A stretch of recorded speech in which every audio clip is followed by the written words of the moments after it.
하시고, 예. 그래요. Então 그러면 vamos, 기도하고 시작하세요, 목사님. 기도하시고, 지금. 예. vamos orar para a gente começar. Pai, queremos te louvar e engrandecer o teu nome nesse momento. Toda a honra, toda a glória, todo o louvor seja dado a ti. Nesse momento que venha a obra do teu Espírito Santo sobre as nossas vidas, direcionando através da tua palavra. Abre o nosso entendimento. Fala conosco, Senhor, e nos direciona através da tua palavra, que é viva e eficaz e que transcende tempo e espaço. Abençoamos a vida de cada um que está nesse momento ouvindo essa escola de evangelismo, que as obras do teu reino venham sobre os lares, sobre a igreja que está reunida, e que o teu nome seja glorificado, e que possamos estar preparados para a obra que o Senhor tem para realizar através das nossas vidas, e que assim possamos cumprir a evangelização mundial. Em nome de Jesus Cristo, que nós oramos e te agradecemos. Amém. 아멘. Então, hoje nós vamos, dentro da mensagem da Escola de Evangelismo, minha evangelização. Atos 1, 3 e 8. Vamos ler? Diz assim a palavra do Senhor. Fiz meu primeiro tratado, Teófilo, acerca de tudo que Jesus começou, não só a fazer, mas também a ensinar. Versículo 3. Aos quais também, depois de ter padecido, se apresentou vivo, com muitas e infalíveis provas, sendo visto por eles por um espaço de 40 dias, falando do que respeito o reino de Deus. Versículo 8. Mas recebereis poder ao descer sobre vós o Espírito Santo, e sereis minhas testemunhas, tanto em Jerusalém, como toda a Judeia, Samaria e até os confins da terra. Amém? Como nós vimos na semana passada, e temos visto continuamente, qual é o problema verdadeiro do ser humano? O que leva o homem ao fracasso e leva ele a permanecer dentro dos problemas. Nós vimos três coisas, né? Nós primeiro falamos sobre o problema fundamental, que todo ser humano está dentro, não tem como escapar dessa realidade, independente do país, do contexto familiar, ele está dentro desse problema fundamental. E esse problema começou em Gênesis 3, de 1 a 6. E ali surgiram três outros problemas que nós vemos. A ação de Satanás, que enganou o homem e levou a comer do fruto da árvore do conhecimento do bem e do mal, que eles não deveriam comer. Então, eles pecaram, e esse pecado foi a desobediência à palavra de Deus, que trouxe a maldição, os desastres, e condenou o homem a um destino que ele não pode mudar, que é o inferno. E, logo depois disso, qual foi o estado do homem? Ele passou a viver separado de Deus. Separado de Deus. E essa é a separação eterna. Então, esses três problemas aqui, o homem de maneira nenhuma, ele pode resolver. E desses três problemas, né, que nós chamamos do problema fundamental ou problema espiritual, vieram todos os outros problemas. Né? O que nós vemos hoje na realidade do ser humano, na vida do ser humano, seja no Brasil, na Coreia, Ucrânia, aonde for, todos estão dentro desse contexto e ele não tem como escapar disso. Então, nós, como evangelistas, como líderes, como missionários, nós fomos chamados por Deus. E esse é o privilégio que o cristão tem, de ter sido chamado por Deus para uma missão, para dar resposta às pessoas que elas não têm e estão em busca continuamente. Porém, não encontra a solução. E por causa dessa realidade aqui, surgem toda a classe de religião, de seitas, heresias, e isso é o homem continuamente usando o seu método, né, aquilo que vem a ele, para tentar resolver a realidade do problema que ele pensa que é material, ou que é físico, que é aquilo que está no momento ali diante dele. Mas, na verdade, a origem de todos os problemas na vida do ser humano é essa aqui. Gênesis 3, de 1 a 6, aonde somente a Bíblia ensina. A religião, a filosofia, aquilo que o homem busca para tentar resolver, ele não tem como. E somente a Bíblia nos dá essa resposta. Então, hoje, nós vamos falar desse meu evangelismo, né? Ou da minha evangelização. E dentro desse contexto, na introdução, todo evangelista, todo discípulo, todo líder que está a serviço do reino, ele tem que ter respostas na vida. E a primeira resposta que um líder, ele precisa, qual é essa resposta da vida, né? Eu vou colocar aqui, resposta da vida. Qual é essa resposta? Ou para toda a vida. E essa resposta leva ele a permanecer diante das dificuldades, diante dos problemas, diante dos desafios. Então, quando ele tem essa resposta, ele não vê a vida cristã como um peso, como uma carga, mas ele entende que em toda situação, que em toda diversidade, Deus ali tem um propósito. Então, ele, mesmo na dificuldade, ele vive uma vida desfrutando do Evangelho. Ele vive uma vida feliz. Isso nós vemos dentro de todo o contexto da vida dos apóstolos, da vida dos remanescentes da Bíblia, e essa tem que ser a minha resposta. Quando um obreiro, na verdade ele diz, está sempre reclamando, ou está sempre tendo essa vida cristã como um peso em si, na verdade porque ele não está desfrutando daquilo que ele recebeu da parte de Deus. Então isso é muito importante. E aí qual é essa resposta da vida, né? Nós vemos o primeiro que é Jesus, que é o Cristo. Mateus 16, 16. Isso tem que ser a conclusão de todo evangelista, de todo discípulo, de toda a liderança da igreja. É ele chegar à conclusão de que Jesus é o Cristo, a solução de todos os meus problemas. Não é ir buscar a solução em outras coisas, mas é ter essa resposta aqui, primeiramente. Essa é a resposta do Evangelho. Se nós começamos a nossa jornada cristã com a resposta de que Jesus é o Cristo, todas as outras coisas vão caminhar de conformidade à vontade de Deus. Porque essa é a resposta de Deus. Mateus 16, 16. Tu és o Cristo, o Filho do Deus vivo. Por isso que Jesus fez essa pergunta aos discípulos. E Pedro respondeu. Tu és o Cristo, o Filho do Deus vivo. Então a primeira resposta que o evangelista tem que ter é a conclusão da vida dele em Cristo. Não é em outra coisa, mas em Cristo. Porque se não for em Cristo, vai estar sempre buscando a resposta em outras coisas. Essa é a realidade. E a segunda, depois que ele tem essa resposta de Cristo, ele recebe a direção da vida. Isso não tem como não vir, né, essa resposta aqui. E qual é essa resposta? Evangelismo, missões, e nós usamos essa palavra aqui, 237, 237 nações.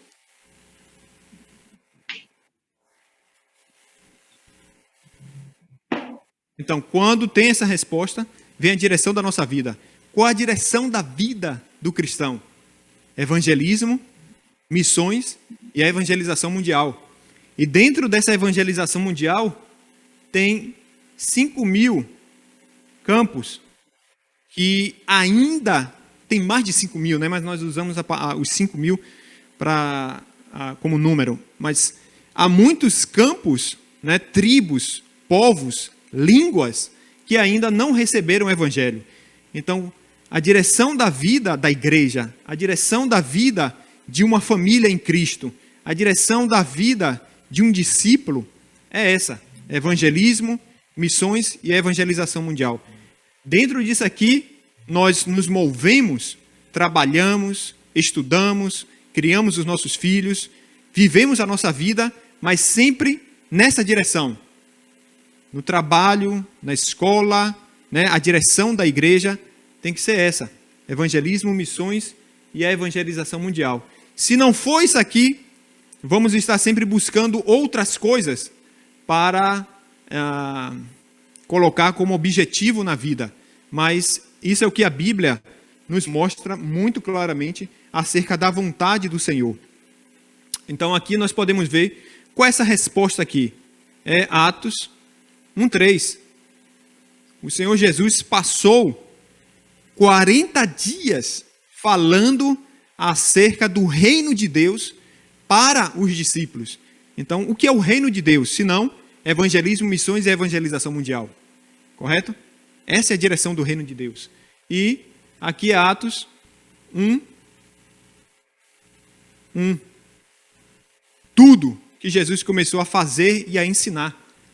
O discípulo Lucas, né, o médico Lucas, ele de uma forma minuciosa, ele relatou tudo a Teófilo sobre a vida de Jesus, sobre a vida da igreja. Mas a centralidade da vida cristã, Cristo. E Cristo é Jesus. E aí vem, e qual é o conteúdo da vida cristã? Qual é esse conteúdo da vida cristã dentro dessa realidade aqui? Continuamente, o que o obreiro ele tem que desfrutar como resposta, né? Está dentro desse conjunto aqui, na jornada dele da vida cristã. É ele desfrutar de estar junto com Deus. Essa é uma resposta pessoal, contínua. Se continuamente o discípulo ele tem esse conteúdo na vida dele, está desfrutando de um relacionamento com Deus, ele vai permanecer, ele vai prosseguir dentro dessa realidade aqui. E esse junto com Deus é o segredo da vida cristã. E aí o segundo é o quê? Deus Emanuel. Vocês vão ouvir muito falar dentro da escola de evangelismo falando sobre o Deus Emanuel, que é Deus conosco. Deus ele veio a esse mundo através da pessoa de Jesus Cristo para estar comigo individualmente, e ele veio para estar junto conosco como igreja. A ação de Deus dentro da comunidade do evangelho, a ação de Deus conduzindo a igreja para o cumprimento da vontade dele, para o entendimento do evangelho, que Jesus é o Cristo, a solução de todos os problemas. E vem dentro disso a unidade, que Deus ele está agindo em todas as coisas para cumprir a sua vontade, para realizar aquilo que ele já planejou desde o princípio de todas as coisas. Por isso que sempre, né, dentro da soberania de Deus, temos que lembrar disso, Mateus 8:28, que Deus está agindo em todas as coisas. Então aqui é o segredo, esse conteúdo da vida cristã. Qual é o segredo dentro dele? É Deus junto comigo, Deus junto conosco e Deus agindo em todas as coisas para o cumprimento do seu propósito na vida do indivíduo, né, do cristão, como da igreja, dessa comunidade que está buscando viver dentro dessas respostas para fazer a vontade de Deus. E, por último, o quarto, dá para ver aqui, o propósito. Quando temos essa primeira resposta, né, que Jesus é o Cristo, a resposta da vida, nós temos um propósito na nossa vida. E qual é o propósito da vida cristã? Infelizmente, a gente tem visto, dentro da realidade do Brasil, né, dentro do contexto do Brasil, da América Latina, que as igrejas tomaram um curso, uma direção, o propósito da existência dela muito diferente daquilo que a Bíblia relata, daquilo que a Bíblia nos expõe a viver. E a gente sabe as teologias, né, da realidade dentro do contexto brasileiro, principalmente a teologia da prosperidade e tantas outras coisas, que desvia do foco, do propósito pela qual a igreja existe. E aí vem tantos outros misticismo, legalismo e tantas outras coisas. Mas o propósito em si da minha vida, da vida dos irmãos, da igreja, é dar glória a Deus. O propósito da nossa vida é dar glória a Deus. Isso, glória a Deus. 1 Coríntios 10, 31. Por isso que na reforma protestante, um dos 5 pilares é sola glória a Deus, né? Então, é somente a glória a Deus. Então, a existência da igreja é para a glória de Deus. A minha vida como um cristão é para a glória de Deus. A criação dos meus filhos é para a glória de Deus. As finanças da igreja é para a glória de Deus. Eu dizimo para a glória de Deus. Eu oferto para a glória de Deus. Eu evangelismo para a glória de Deus. Não com outros propósitos, mas tudo para a glória de Deus. Se a igreja se move dentro dessa realidade com a outra motivação, não está sendo para a glória de Deus, mas sim para a glória do homem. Mas todas as coisas, o propósito da nossa vida é somente para a glória de Deus. E aí vem o segundo ponto. Qual é esse método de evangelismo bíblico, né?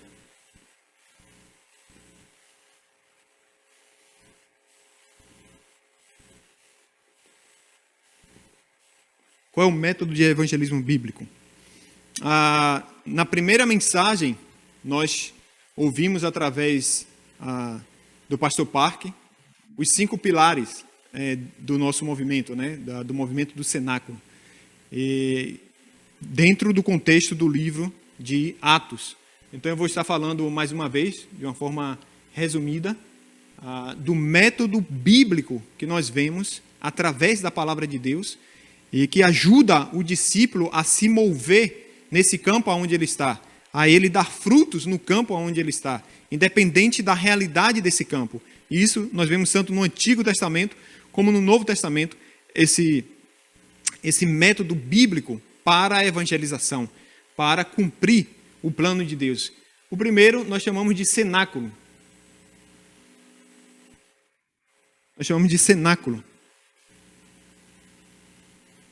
Cenáculo, nós lemos hoje aqui, que os discípulos, eles se reuniram no cenáculo da casa, ali em média de 10 dias, esperando a promessa que o Senhor tinha feito a eles, em Atos 1:4, quando ele disse: não vos ausenteis de Jerusalém, mas esperai a promessa do Pai. Então, eles permaneceram no cenáculo, em oração, né, meditando nas palavras, nas promessas, nos ensinamentos do Senhor, e depois de 10 dias veio o cumprimento daquela promessa. E eles se moveram através da ação do Espírito Santo em Jerusalém, toda a Judéia, Samaria e até os confins da terra. Então, esse cenáculo, existe 2 formas que nós podemos aplicar. Primeiro, é a realidade minha, o meu pessoal. Esse cenáculo é o que? O meu tempo com Deus. É a minha devoção a Deus pessoal, buscando ao Senhor.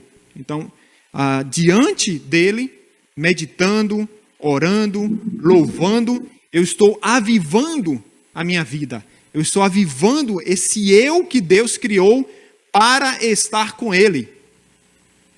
Entende? É esse tempo pessoal com o Senhor. Então, esse nós chamamos do cenáculo pessoal, aonde há um avivamento pessoal. E quando nós colocamos esse cenáculo pessoal em prática, o que acontece? Não é necessário, melhor dizendo, quando eu aplico isso à minha vida, há um avivamento, amém? E esse avivamento vai me levar a cultuar a Deus da forma correta, vai me levar a estar diante de Deus da forma correta, porque eu estou avivado, eu estou de pé diante do Senhor.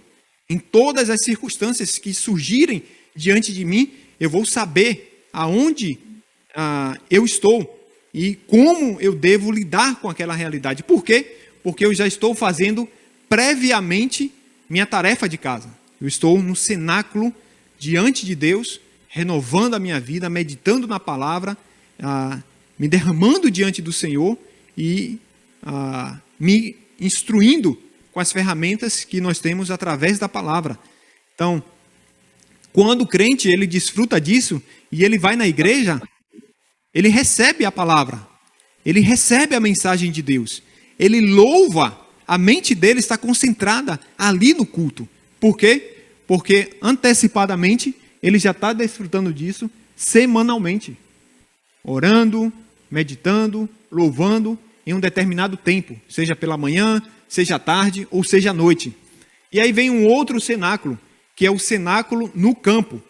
Qual é esse cenáculo no campo? Como se fosse um discipulado. Eu vou ao campo, eu evangelizo, e ali eu encontro pessoas que querem aprender a palavra, que receberam ao Senhor.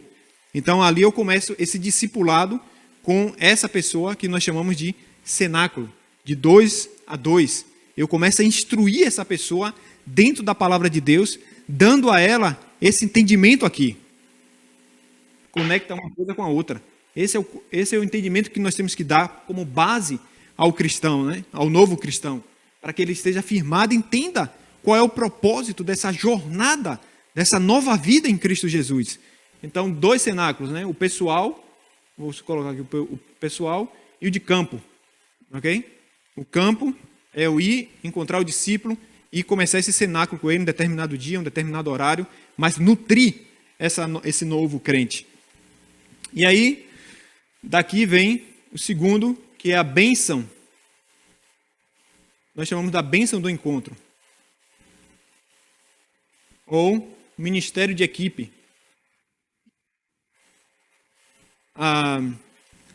Quando nós vamos evangelizar, na instrução do Senhor, né? Nós saímos de 2 a 2. Então, formamos uma equipe e nós vamos ao campo. Nesse campo, juntos, nós proclamamos o evangelho, nós nutrimos os novos discípulos, nós evangelizamos, oramos, repreendemos a ação de Satanás que está naquele local. Então, é um ministério de equipe. É eu junto com outra pessoa, com outro obreiro. Dentro da igreja, há muitas pessoas que têm no coração a paixão ou o desejo para evangelizar. Porém, nunca foi desafiada ou nunca encontrou um parceiro, uma outra pessoa para formar uma equipe para ir ao campo. Então, esse ministério de equipe é muito importante para levar o outro obreiro, né, ou um outro discípulo ao campo, para que ele possa experimentar a realidade do campo como um evangelista que já tem experiência. Isso também funciona dessa forma. E ao mesmo tempo, nesse cenáculo, né, o primeiro ponto, quando nós evangelizamos alguém, discipulamos essa pessoa, nós também, depois de um tempo, levamos ele ou ela a esse campo junto com o discipulador, com o líder, para que ele também possa experimentar a realidade do campo e levantar ele como um evangelista. Então, esse processo é muito importante e essa realidade hoje tem se perdido muito dentro da realidade das igrejas. Por isso que há muitos cristãos, porém, não têm força espiritual para evangelizar, não têm o sistema correto para evangelizar. Então, geralmente, geralmente tem se perdido essa parte aqui, né? Então, e na Bíblia nós podemos ver, por exemplo, Silas e Paulo entrando no campo. Nós podemos ver a bênção do encontro entre Pedro e Cornélio. Então, Pedro e João, na hora 9ª, entrando no templo para orar. E ali eles encontram aquele coxo em Atos 3. Então, a gente vê isso muito claro dentro da realidade bíblica, né, do método bíblico, o ministério de equipe, o cenáculo. E aí vem a casa de missões.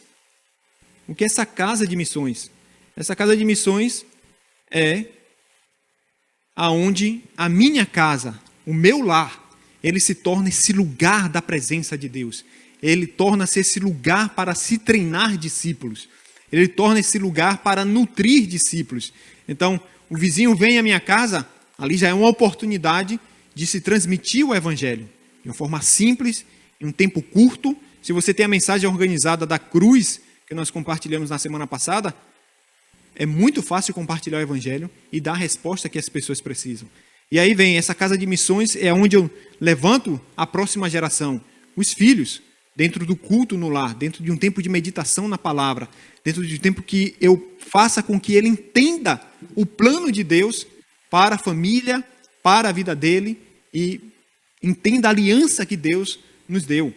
E essa casa de missões, há várias casas de missões, né? A gente pode ver, por exemplo, na Bíblia, em Atos 16, quando Lídia, ela chama Paulo para que permaneça na casa dela. Então aí é um exemplo de uma casa de missões. Ela abriu a casa dela para receber um homem de Deus, um líder que estava proclamando o evangelho. Por um tempo, Paulo permaneceu ali, usufruindo da casa dela.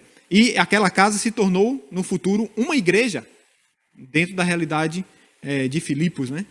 E há muitas casas de missões, há casas de missões para universitários, há casa de missões para crianças que têm um talento específico, e aí nós unimos essas crianças com o mesmo talento, e ali coloca-se um obreiro para que ele possa conduzir a vida espiritual daquelas crianças, assim também como na realidade dos universitários. Então, isso aqui para frente os irmãos vão conhecer melhor.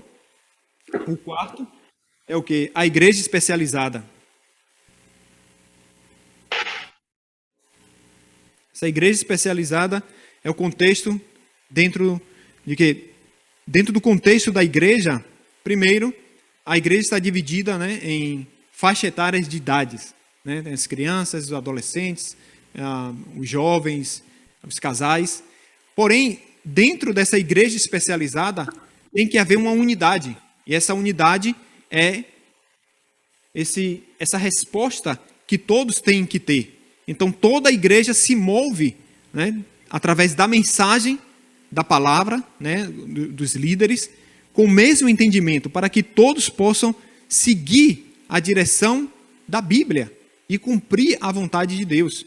Então, aquilo que o líder da escola dominical, da sala das crianças, dos adolescentes, todos eles têm uma concordância dentro da mensagem para nutrir esses líderes e todos caminharem dentro do mesmo propósito. Aí vem a unidade da igreja.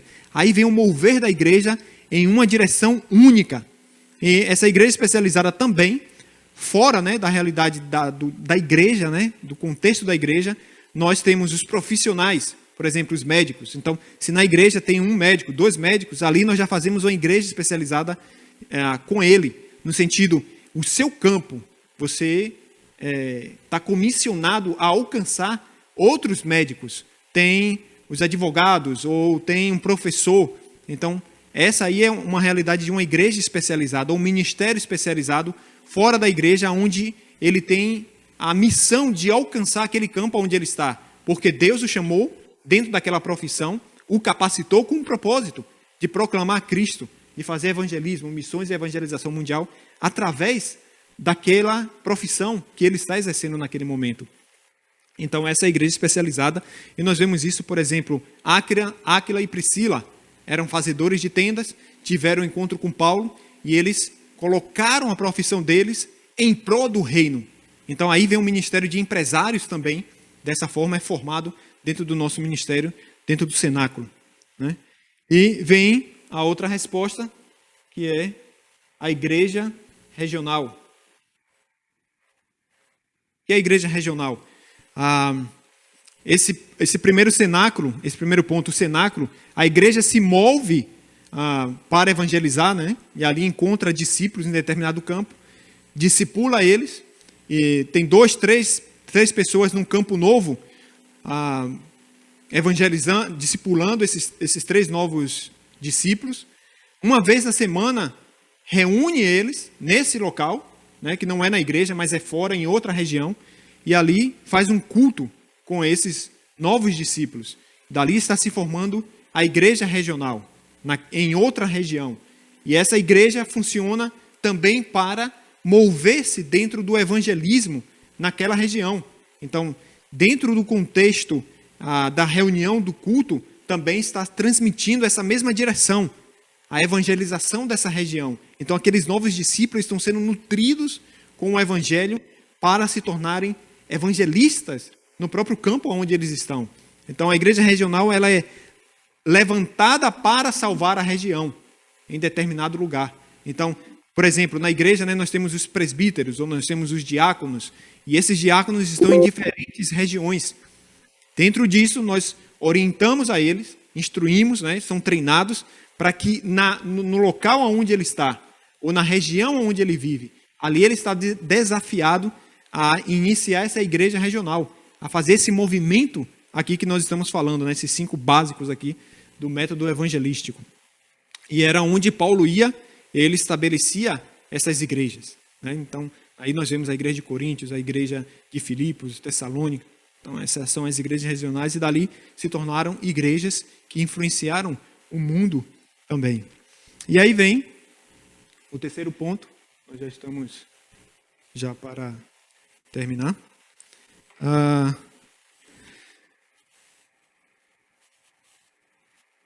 Tomando como referência sempre a palavra de Deus. Atos 1:8. O método de evangelismo bíblico para nós está centrado nessa resposta de Atos 1:8. Mas recebereis poder ao descer sobre vós o Espírito Santo e serei minhas testemunhas em Jerusalém, toda a Judeia, Samaria e até os confins da terra. Na Bíblia coreana é interessante, porque eles dizem assim, somente quando vocês receberem o poder do Espírito Santo. Eles usam isso. Então aqui, dentro do nosso contexto, nós ouvimos sempre somente Cristo, somente o reino de Deus, somente o Espírito Santo. Essa é a base para a igreja, essa é a base para o discípulo, né? Atos 1:1, somente Cristo. Essa tem que ser a minha resposta de vida. Somente o reino de Deus tem que ser a direção da minha vida, a direção da minha igreja. Somente o enchimento do Espírito Santo, esse tem que ser o conteúdo da vida do cristão. Então, quando você vê, abrindo aqui, né, cristãos murmurando, reclamando, sempre, quem está doente, vem aqui na frente. Aí, aquele irmão já veio a semana passada, a semana retrasada, o mês passado, sempre ele vem à frente. Quando havia um pregador ou alguém na igreja pregar, ou até mesmo um pastor, né, quando faz esse apelo. Mas por que isso? Porque, na verdade, ele não chegou à conclusão da vida dele que Cristo é suficiente, que Cristo é tudo e que Cristo é completo.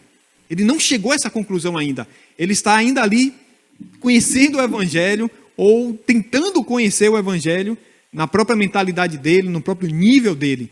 Mas se ele for instruído a desfrutar da resposta de Cristo como a solução de todos os problemas da vida dele, em vez dele ir à frente, ele vai estar fazendo esse movimento de evangelismo no campo. Ele vai se tornar uma testemunha no campo dele, que é a resposta de Atos 1:8. Quando recebe o poder do Espírito Santo, nós nos tornamos essa testemunha. É para isso que o Senhor fez a promessa do Espírito Santo, né? E aí vem, nós temos que depender dessa ação do Espírito Santo. Então a primeira coisa que a igreja fez foi o quê? Tomar posse da promessa de Deus. E essa promessa, a palavra de Deus em si é a promessa de Deus. Então, quando nós lemos a palavra, quando nós meditamos na palavra, nós tomamos ela como uma promessa. Vocês serão minhas testemunhas. É a promessa do Senhor para a sua igreja. Então, quando a igreja está, o que nós temos que fazer, que método, o que nós temos que buscar, como viver a vida cristã e tal, é porque não está, ou não foi instruído corretamente, ou ainda não viu corretamente aquilo que a Bíblia está nos orientando. Então, é tomar a palavra como promessa, e dentro disso, orar. Foi o que os discípulos fizeram. Podemos ler aqui, no versículo 4, mas não vos ausenteis de Jerusalém, mas esperai o quê? A promessa do Pai. Então, a primeira coisa é tomar posse da palavra como promessa. E aí o que eles fizeram? Eles tomaram e fizeram o quê? Esperaram. Temos que esperar o cumprimento dessa promessa. Foi aonde eles entraram, né? Aqui no próprio versículo 4, estão os dois conteúdos. Eles entraram no cenáculo, o que nós usamos, né? No cenáculo da casa de Marcos, e começaram a orar. Orar como? Com o próprio pensamento, com o próprio nível, com a própria estratégia deles? Não. Eles começaram a orar com a promessa que o Senhor tinha feito. E que promessa foi essa? Mas recebereis poder ao descer sobre vós o Espírito Santo e serei minhas testemunhas. E aí a Bíblia diz o versículo 14, né? Que eles reunidos, o 14 diz assim, e todos estavam perseverando unanimemente em oração e súplicas com as mulheres, Maria, mãe de Jesus, e com seus irmãos. Então, eles oraram com a promessa, estavam reunidos em oração, buscando o cumprimento daquilo que o Senhor tinha prometido a eles. Então, qual é o conteúdo da nossa oração? A palavra de Deus. Porque Deus, ele cumpre a palavra dele. Se nós oramos com os nossos métodos, com os nossos pensamentos, com certeza a resposta vai demorar muito mais. Porém, quando nós oramos com a palavra de Deus, buscando a vontade de Deus, a resposta vem. E isso é absolutamente eficaz, né, sobre a vida de um discípulo. E o quarto, quando nós fazemos isso, qual é a resposta que nós recebemos? Somos cheios do Espírito Santo. Não tem como. Se nós fazermos isso aqui, ensinamos isso aqui, não há como o discípulo não ser cheio do Espírito Santo. E isso é continuamente. É como você colocar um copo de água, deixar a torneira ligada, vai estar sempre transbordando a água naquele copo. Não é assim? Ainda que seja pouca a quantidade de água que está caindo ali, mas se ele permanece, o copo permanece naquela posição, vai transbordar. E assim é, passo a passo, dia após dia, dentro dessa comunhão, dessa busca, desse entendimento do que é o método de evangelismo bíblico. E quando nós entramos nisso, continuamente nós vamos estar cheios do Espírito Santo. Continuamente nós vamos ser usados no campo onde nós estamos. Continuamente nós vamos ter respostas para as pessoas. E não são respostas superficiais, mas são respostas que vai levar ela a entender que a solução do problema dela é Cristo. A solução do problema dela, Deus já deu a resposta. E em um momento que ela crê nisso, ela sai daquela condição de escravo. Ela sai daquela condição de engano. Ela sai daquela mentira que ela está vivendo. Então, o obreiro, ele precisa, né, de alguma forma, chegar ao conhecimento disso aqui. E é por isso que nós fazemos essa escola de evangelismo, que é para capacitar a liderança, né, capacitar aqueles que estão indo ao campo e ter o método de evangelismo bíblico para ser transmitido no campo. Porque foi dessa forma que a igreja primitiva, né, recebeu a resposta. Foi dessa forma que Paulo se moveu no campo, guiado pelo Espírito Santo. Então, a mensagem, né, foi sendo organizada, né, dentro do livro de Atos, para que os obreiros continuamente possam desfrutar, praticar e viver isso na sua vida, sendo cheio do Espírito Santo. E aí nós vemos a conclusão. Para que isso, né, a gente vê dentro da realidade da igreja primitiva, o mais importante, antes de qualquer coisa ou qualquer obra, nós vemos a realidade do que o Senhor orientou os discípulos.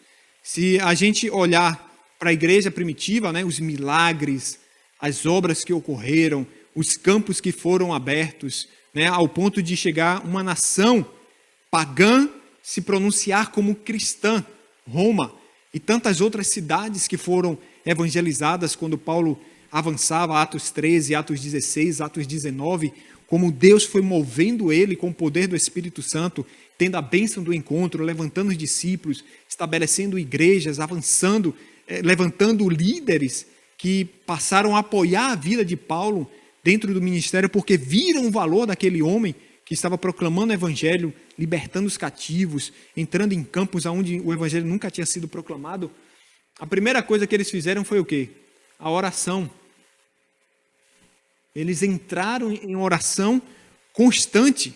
E aí, mais uma vez, em outras línguas, né, quando você lê a Bíblia, você vai ver que a Bíblia coreana ele vai dizer em um coração, esse versículo 14. Quando ele fala unânimes, a Bíblia coreana ele usa a palavra coração. Eles estavam com um coração, orando em pró, orando com a promessa do Senhor. Então daqui vem a oração marcada. Que essa oração marcada, nós podemos ver isso em Daniel. Daniel, capítulo 6, 10. Daniel orava 3 dias, 3 vezes ao dia, em determinado horário, buscando o cumprimento das promessas de Deus. É a oração marcada. É eu ter esse tempo específico diante do Senhor. E aí, qual é a resposta que vem quando isso acontece? A manifestação, né, nós usamos a palavra oração de 25 horas. Desculpe, a oração de 24 horas. Essa oração contínua. Nós oramos não só nesse determinado tempo, mas aonde eu vou, a pessoa que eu me encontro, tudo que eu estou fazendo, eu estou em oração. Não é eu estar prostrado 24 horas, mas é eu estar nesse tempo, dessas 24 horas, conectado com o trono da graça. E aí o que vem, né? Por isso que Paulo disse, ore constantemente.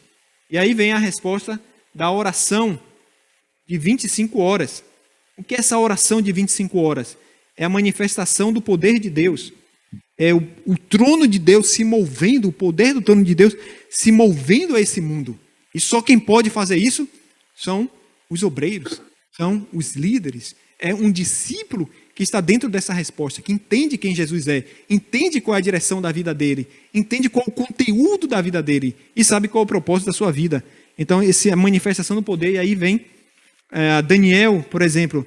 Daniel, o próprio capítulo 6, versículo 22, quando o rei chega a Daniel e pergunta se Deus havia o salvado, e Daniel dá a resposta, o Senhor enviou um anjo e fechou a boca dos leões. Então essa resposta de 25 horas da oração, né, é a manifestação do poder de Deus no meu campo, é a manifestação do poder de Deus na igreja, na vida dos discípulos. Então continuamente, quando a igreja, antes de qualquer coisa, o discípulo, antes de qualquer coisa, ele coloca isso como base na vida dele, não tem como não vir respostas, e respostas continuamente, para que o reino de Deus seja estabelecido na família, na igreja, no campo, na área profissional, em todos os sentidos, e até o cumprimento dessa evangelização mundial que o Senhor tem nos chamado. Então, hoje, essa primeira mensagem que nós temos, e logo mais o pastor Kimi, vai estar compartilhando conosco. Amém? Então, que os irmãos possam desfrutar dessa mensagem, aplicar e ensinar.